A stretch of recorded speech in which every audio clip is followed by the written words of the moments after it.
the entire talk is based on our preprint that you can download from the website. Okay, let's start.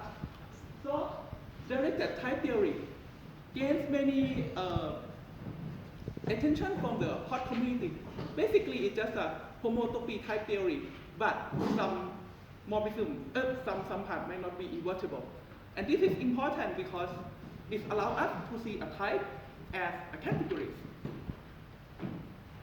And there are many people who trying to find a model of directed type theory. It comes to my surprise that no one, as far as I'm concerned, try to use a cubical approach to tackle directed type theory. Okay, so I think most of you know about cubical type theory before anyway.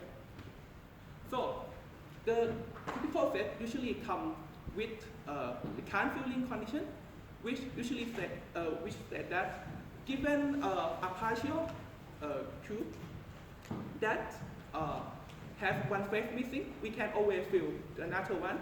Okay.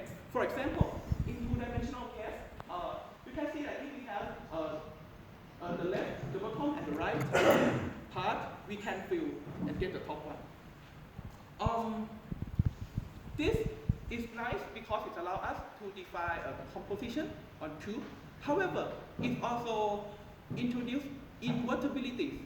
For example, given any part P from X to Y, you can put it on the left side and then put identity on the bottom and on the right. Then, ta-da, you get split as an invertibility, which is not so bad, but well, we want to do directed type theory, right? So it's bad. So how to fix that? Basically, we just twist the arrow, the red one. Well, can we just do that? It's such a common thing, right? It's bad, but actually it's not.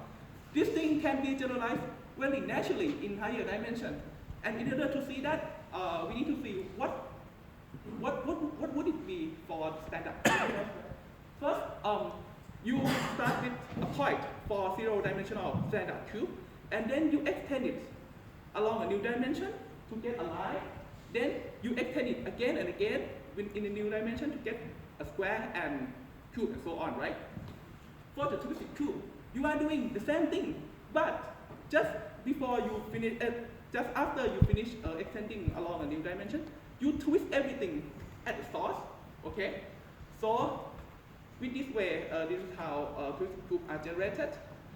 As a sanity check, you can see that every face of n plus one dimensional twisted cube is twisted in cube. For example, for three-dimensional twisted cube, it will be generated from two-dimensional twisted cube, right? And now you can see that both left and right face are already twisted cube, but the rest for side face is not. But once you invert everything at the source, the left face is still be twisted cube, but the rest for side now become twisted cube as well. And this idea can be generalized into higher dimension. Okay, the thing that I have been talking so far is just an idea, right? So let's embed it into a graph and see what will going on. Okay, and to do this, okay, let's go back to standard cube again. We define a constructor called prism, and this thing will take a graph and return another graph. The thing that it do is that it will duplicate the graph, okay, and then link each corresponding node to each other from the first copy to the second copies.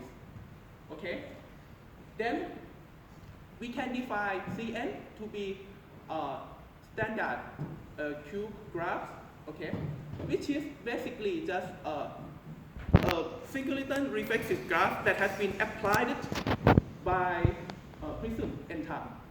For the twisted cube, it's something similar, but we also reverse every arrow on the first copy of the graph, and then we can define Tn as a twisted cube graph.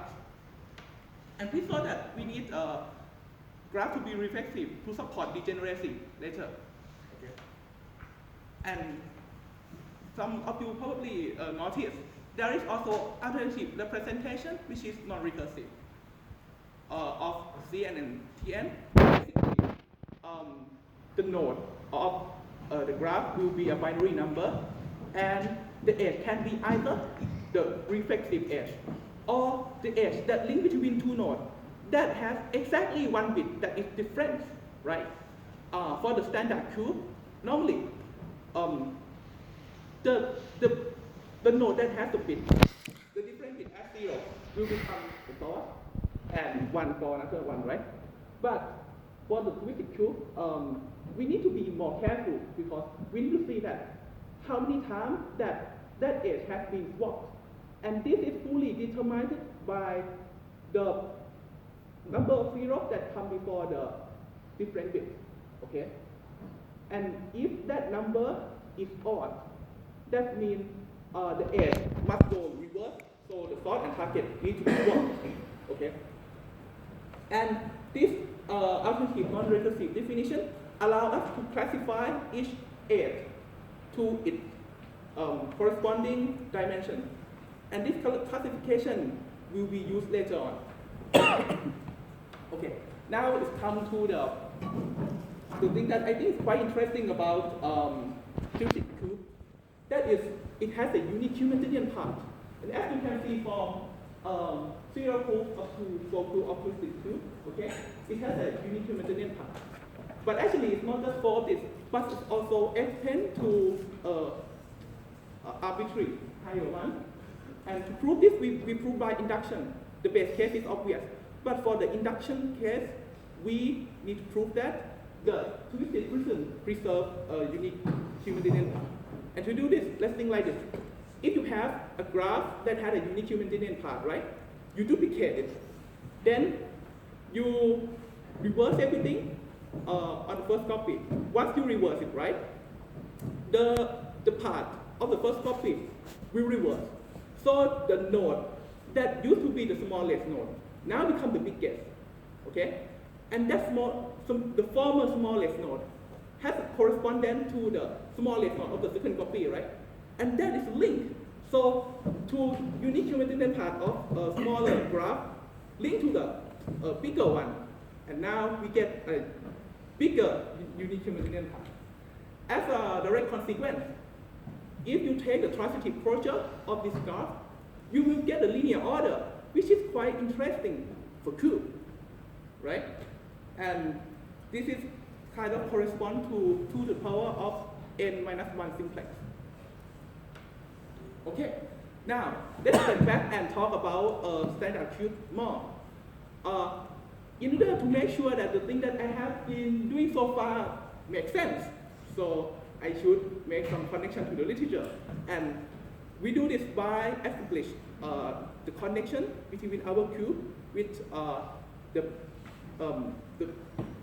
category of cube that has been reviewed by Bassem, Kokong, and Gruber. And we call this category box BCH. Okay, so let's wrap up the standard cube graph and make it to a category. So we define a box graph as a category that objects are natural number and morphism from n to m is just graph morphism from Cm to Cn. Okay. Ideally, we want this category to be the same, but unfortunately, it's not because the box graph admits this connection. Very, very undesirable for now. And how to fix this? Do you remember the classification of dimension that I have been talking before? So basically, we're going to use that. So we have a dimension preserving condition, which says that basically, if I have two edges, okay, that belong to the same dimension, after it gets mapped, it must belong to the same dimension as well, which is kind of makes sense, right? But this rule out this condition because, for example, the first square, you see that, right? Both left and right part map to the vertical dimension, but after it gets mapped, one map to the reflexive one and one map to another dimension, which is violate the dimension preserving condition. So it gets ruled out. Now we can refine our box graph and call it box dim. So basically it's just that category, but we restrict the morphism to be dimension preserving. And it's quite interesting to see that this box dim is indeed isomorphic to the opposite category of box BCH. So by its own right, it's already good because it can see as an alternative representation of cubicles. Next, we can do the same thing for a twisted cube. So we can define bow tie graph to be the counterpart analog, and bow tie dim to be the counterpart analog of box dim as well. But now it's come to very another interesting properties, that is the bow tie dim. So basically there is a morphism, a unique surjective morphism from M to N, if N is bigger than M, or equal. To show this, we need to reorient the way that we think about superlatives. So now you can see that I rearrange the node of T0 to T3 in the linear order. Okay. So now you can see that in order to map to define graph morphism from Tn to Tn, it can be seen like this. Now I want to find some restriction that how can these two maps can be. Okay. First of all, this map must be monotone, right? Because if it is not, it will violate the graph morphism. Okay. Second, each of these graphs will have the smallest and biggest node, right? These two nodes must map to the smallest and biggest as well. Otherwise, it's not surjective. Okay? And because of that, we can see that there is always an edge that links between the smallest and biggest, right? This edge must map to the edge of the smallest and biggest node for another one as well. This implies that the first dimension of Tm will map to the first dimension of Tn. Okay? This makes another edge from the biggest node of the first copy to the smallest node of the second copy to map to the first dimension. Moreover, it must map to exactly the narrow one counterpart. Otherwise, if it gets into bigger one, we will have some node that is not surjective. We will have some node that it will not get mapped, so it's not surjective. And because of this, the node here must map accordingly. So the rest we can do it by recursion. Okay. So you can see that in order to do this, there is only one way to do this for surjective morphism. Okay. So, and because of this, now we can see about the degeneracy and phase map. So basically, degeneracy and phase map are something similar to the second counterpart, right? So it's just one step closer. Okay. So I just want to say that the morphism, each morphism can be factorized into a sequence of degeneracy and phase maps.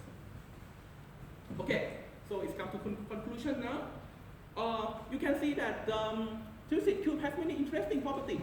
Some of them link to cube, of course, and some of them link to simplex, and some of them link to globes, which has a unique degeneracy. And this work is kind of early stage research. So there are so many things that I need to do, right? So if you are interested on twisted cube, feel free and grab me and we can have a chat, or maybe we can even contribute to each other. Thank you so much.